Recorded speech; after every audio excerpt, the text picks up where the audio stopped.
The New York style, I like this Swiss Army knife. They did a fantastic job, and then adding a new component, that is fantastic. Let's do a deep dive into this particular Swiss Army knife. First off, let's do some basics here.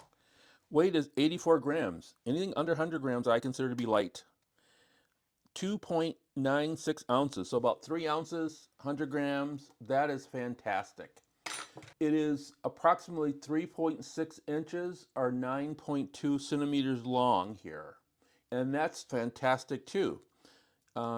It's good enough to fit into a fifth pocket, a regular pocket. You can put it in like a pouch.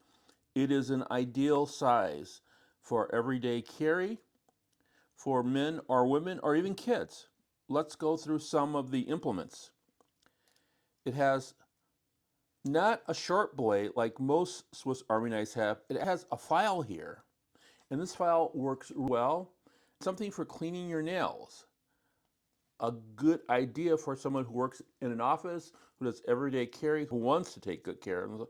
On the other end, you have your typical long Swiss Army knife blade. It is less than 3 inches long. It's legal pretty much everywhere in the world, but it's long enough to be effective at food prep, cutting, or just cutting other soft materials. It did come out of the box sharp. It did cut paper very well. And of course, you have the outstanding, undisputable champion Victorinox scissors. They cut paper, they cut cordage, zip ties, and they cut things right at the tip too if needed. Their geometry is just really good. These pliers are on pretty much every 91 millimeter set of. Then next to the, you have your, well, let's do that one last.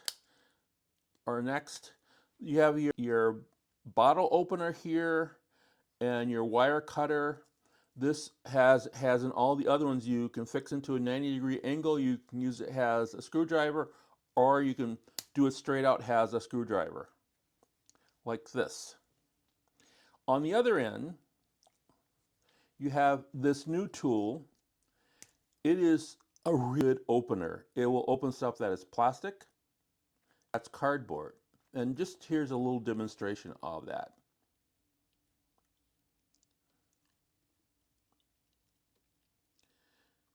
This is probably one of the best openers that are out there now that isn't a knife.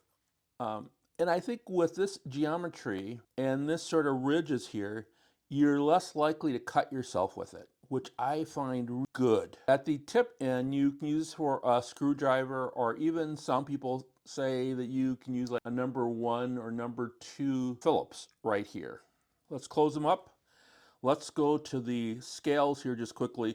There are different scales for different ones. This is the New York version, and I'll show you the scale up here that will show you the Sydney, and there's one other version also, the Paris version, which I will show here also.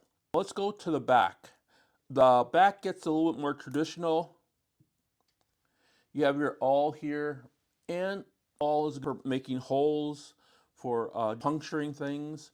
It comes in handy like that on this particular model. And the hook is up here. This hook, for me, has always been a little difficult to get out, and it still is. There we go. It's got a little nail nick here, but for some reason on these hooks I have a hard time. I can see this hook being used more in an office setting. When I've had my devices that have had hooks on them, I use them a lot of time if I needed to pull wire from a computer, or go on right underneath and find my headphones that I may have dropped down into a little crevice that's in a cubicle. This has been handy at getting this. The other thing that this has been handy for, if you have a little magnet, which I usually have put in one of these, you can also use it to get something that is small and magnetic. This corkscrew is one of the things. I wish that they would have put Phillips or some other tool here besides a corkscrew. This is going to be used, has everyday carry, mostly in urban environment and in office. And I think that that makes sense to have a pliers here to be able, not pliers, I'm sorry, to have a screwdriver here to make that much more sense. Oh, I forgot to mention here, this also has the compact and a few others, a little hole here for a pin. On the scales here, there are 3 different objects that you can use. One is the toothpick. I think that the toothpick is probably okay for this environment, those little flints, and put it in there. This is a nice thing, this pressurized pen. It works well. It is a little small. It is an emergency pen, but I do know that some people use it with the hook. They use it with the hook. They sometimes use keyring, the hook, they put it down, it locks down well. Now you have a little bit better pen to use. And I like doing that. I've done that with the other pens that are on the Victorinox, and it works actually pretty well if you need that. But generally, you're just going to pull this out when like you need to do a quick writing and you don't have a pen handy. It is pressurized. It is replaceable, but not refillable. And on the other end, you have your universal tweezers. Tweezers are good for so many things. Picking up little pieces that may be on your ground or on the table, you know, not just splinters. I have used actually the tweezers to clean out my nails at times when I get lazy and I don't want to use the nail nicks or something like that. I like this device. It is, in some ways, it is comparable to a compact and a climber, but having that box opening tool is fantastic. It did take away a knife that you would see on the other two, like and it gave you something for your nails. I think both of those are homages to people who want to look a little bit better in an urban setting, an office setting. But I can see someone putting this, like I said, in a third pocket, in a purse, in a pouch, and just keeping it with them. You can solve lots of problems with this particular Swiss Army knife. Now, tell me what you think about this companion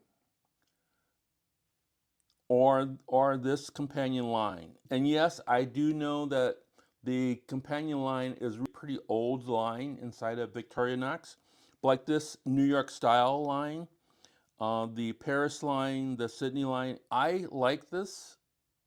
It's going to be useful.